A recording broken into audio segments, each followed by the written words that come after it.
好几年的鸡圈，今年有一种小爆发的意思。果子大改，感觉大伙们早就收到风了，今年都有大动作，有把欠了好久的牙膏急上的，也有略显激进的。vivo 这边不听，我独自升级，大家都主动缩小自己的摄像模组，而 vivo 坚持守住大饼。那你这影像能力最好是能服众哦。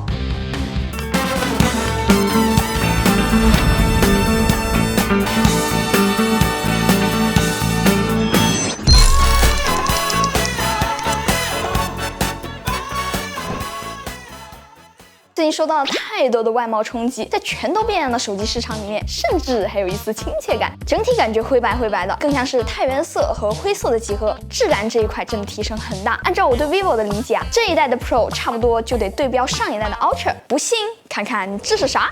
然后这一代的 X300 Pro， 我觉得最正确的升级就是 vivo 开始发掘这些摄像头的玩法了，而不只关注极限画质。放弃 AI 不可能的，我还要放更多好使的 AI。X300 Pro 体积和重量都要比 X200 Ultra 克制一些，更克制的是镜头的凸起程度，总算是回归了正常水平了。相机控制键也没有传承下来，你觉得是好事还是坏事呢？但是在机身左边呢，多了一颗快捷操作键，这个大家肯定不陌生了。但陌生的是，它除了可以长按以外，还可以自定义双击映射的操作，实用性还是高出一大截的。摄像头这一块，主摄首发索尼 LYT828，动态范围、功耗、噪点都有提升，再加上焦段回归到更主流的24毫米，体验就完全不一样了。长焦是升级了 CMOS 的等效85毫米2亿像素，而且开关就在手边，甚至还有中文标注，好评。开启按一张，这一清晰度太离谱了，甚至在2亿像素的手机里面都有点断层领先的意思。不过一如既往的能够发现 AI 介入的痕迹。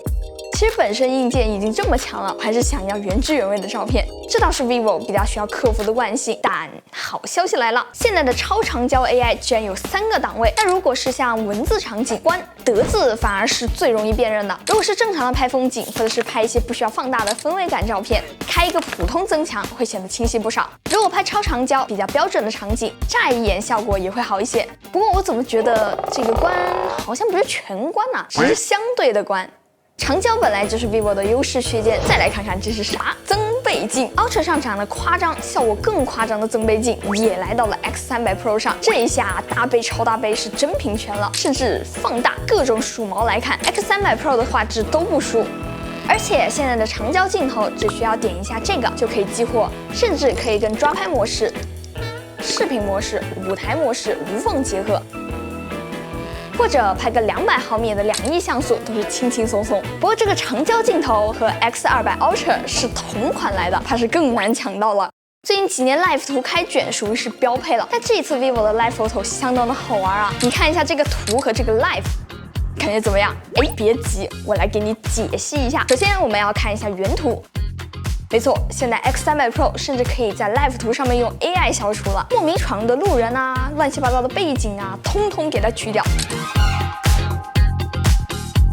其次，如果不带防抖的话，就会是这样子的。我拿起来手机和放下去手机的画面也会被识别出来去掉了。好，以前大家都说别看照片，要看 Live 图，因为视频是不能 P 的。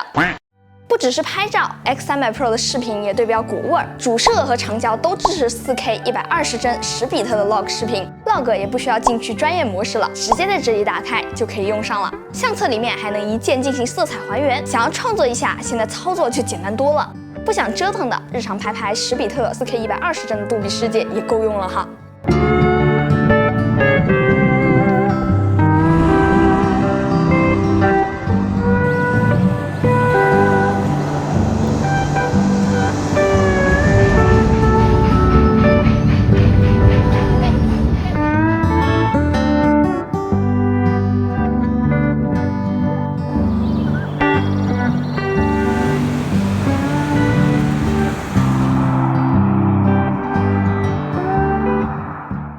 真要用手机拍视频，续航才是大难题。拍到要比拍好重要多了。X300 Pro 里面有2种解决方案，被动技能是稳定录制2分钟之后自动熄屏，减少屏幕耗电；主动技能可以在拍摄前打开长续航模式，会减少一些算法，还会清除后台来降低温度。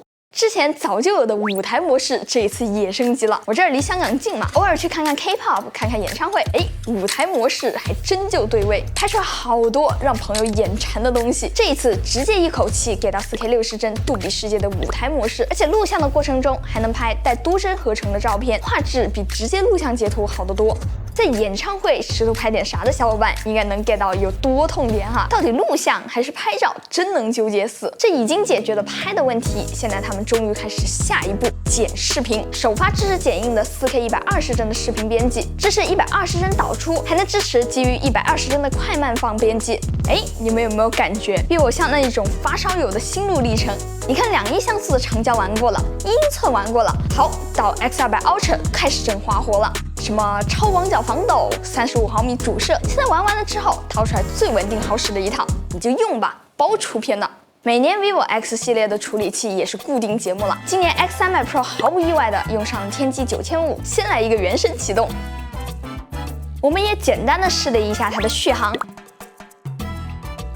总的来说，作为一款大杯旗舰 ，X300 Pro 确实做到了挑战上代 Ultra 的 flag。外挂增倍镜、超声波指纹，差一点就纯平的屏幕，纸面上是诚意满满了。设计上延续了自己一贯的风格，但也不是闭门造车。其实每年相比起猛猛对料的 Ultra， 更均衡的 Pro 系列才是大多数消费者的迭代旗舰。在影像、质感，奥利奥逐渐成为守旧牌的今天，也是一种自信的坚持吧。希望能够保持下去，成为经典。哦，对了，去年备受好评的 Pro Mini， 今年转生成 X300了，这又让我好一顿纠结了呀。OK， 那么这期视频到这里就结束啦。如果这期视频对你有所帮助的话，记得给我点赞、3连关注哦，这对我来说非常重要。那我是千里，咱们下期再见吧，拜拜。